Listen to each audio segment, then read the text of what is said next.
Okay, ಒಂದು ನಿಮಿಷ of ಮಾಡಿ. ಈಗ ನೋ ಕಂಡೀಷನ್ ಅವೆಲ್ಲ ಏನಿಲ್ಲ, ಬೇರೆ ಏನು ಚರ್ಚೆ ಇಲ್ಲ, ಯಾವ ಕಂಡೀಷನ್ ಇಲ್ಲ. ರಿಟೈರ್ಡ್ ಆಗಿದ್ದಾರೆ. ಮಿಕ್ಕಿದ ಬೇರೆ ವಿಚಾರ ಮಾತಾಡ್ತೀವಿ. ಎಲ್ಲರಿಗೂ ನಮಸ್ಕಾರ. ಮಿಕ್ಕಿದವರೆಲ್ಲ ಹೊರಡಿ, ಬೇರೆ ವಿಚಾರ ಮಾತಾಡ್ತೀನಿ ಹೊರಗಡೆ. ಅವರು ಟಿಕೆಟ್ ಕೇಳಿದ್ರು.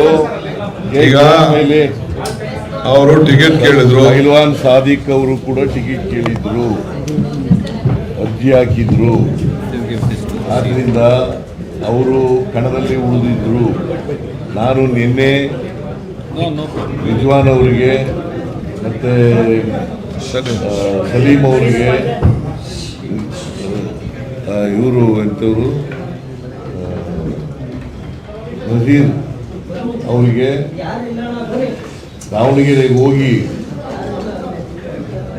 ನಾನು ನಿನ್ನೆ ರಿಪ್ಲೈ ಇದ್ದದ್ರಿಂದ ನಾನು ಹೆಚ್ಚು ಸಮಯ ಇರಲಿಲ್ಲ ನನಗೆ, ಹಾಗಾಗಿ ಇವ್ರನ್ನ ಕಳಿಸಿದ್ದೆ.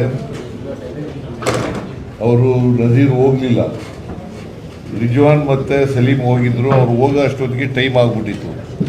ಸೊ ಹಂಗಾಗಿ ತೆಗಿಸೋಕ್ಕಾಗಲಿಲ್ಲ, ಅವರು ವಾಪಸ್ ತೆಗಿಸೋಕ್ಕಾಗಲಿಲ್ಲ. ಸೊ ಅವರು ಮನವೊಲಿಸಿ ಅವ್ರನ್ನ ರಿಟೈರ್ ಆಗಬೇಕು ಅಂತ ಹೇಳಿ ಅವರು ಒಪ್ಕೊಂಡು, ಯಾಕೆಂದರೆ ಅವರು ಕಾಂಗ್ರೆಸ್ನಲ್ಲೇ ಸುಮಾರು 40 ವರ್ಷಗಳಿಗೂ ಹೆಚ್ಚು ಕಾಲದಿಂದ ಇದ್ದಾರೆ ಕಾಂಗ್ರೆಸ್ನಲ್ಲಿ.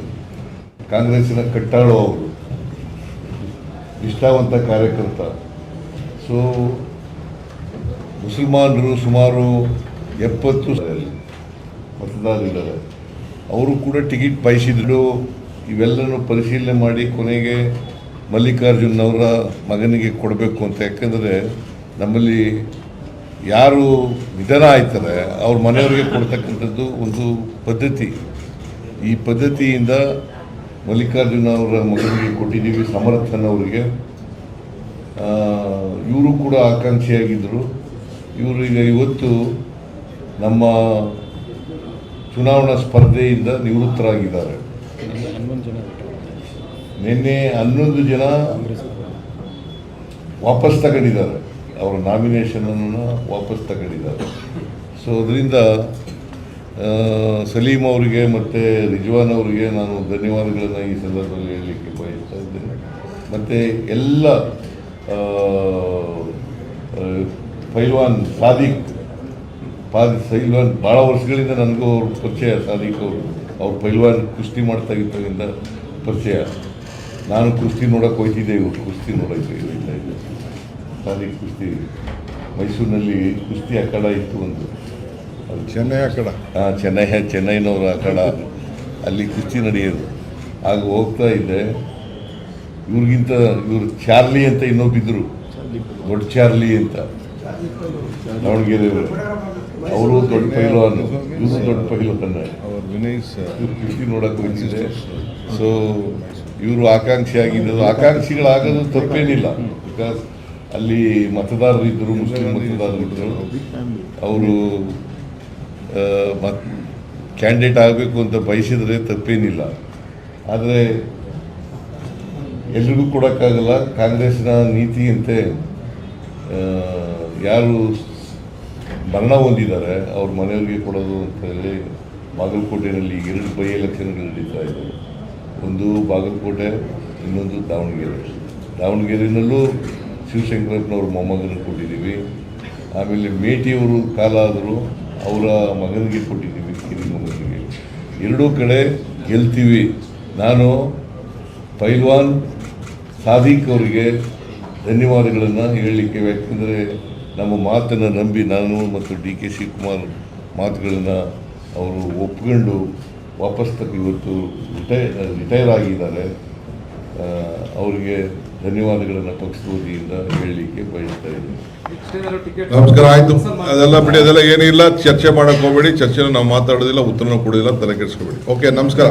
ಈಗ ನಾನು ನಮ್ಮ ಜನರಲ್ ಸೆಕ್ರೆಟರಿ ಅವರು ದೆಹಲಿಯಿಂದ ಬಂದಿದ್ದಾರೆ, ಮುಖ್ಯಮಂತ್ರಿಗಳು ಕೂಡ ಆಗಿದ್ದಾರೆ. ಸೊ ಈಗ ಇದೊಂದು ಭಾಳ ಪವಿದೆ.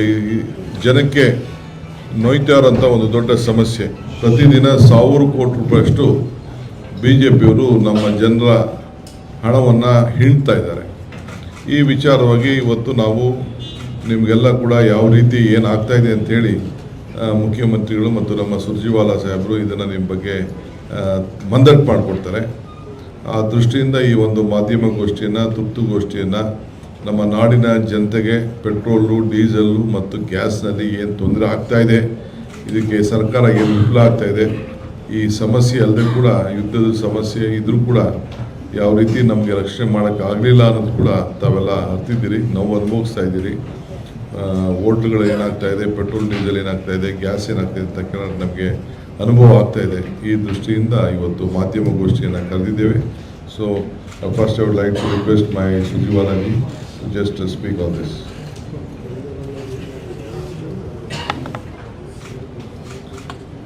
Better speak in English. Thank you, Shiv Kumar ji, our Honorable Chief Minister Siddharamaiah ji, all our friends on the dais and friends of the media.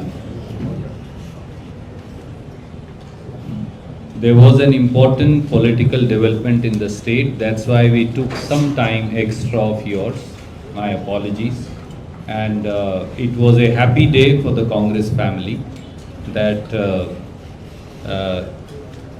few friends who had some differences of opinion, they have come back to the Congress mainstream, as PCC President said, and we have welcomed Sadiq Pahalwan ji and hundreds and thousands of other friends who had some reservations, and now everything stands sorted out.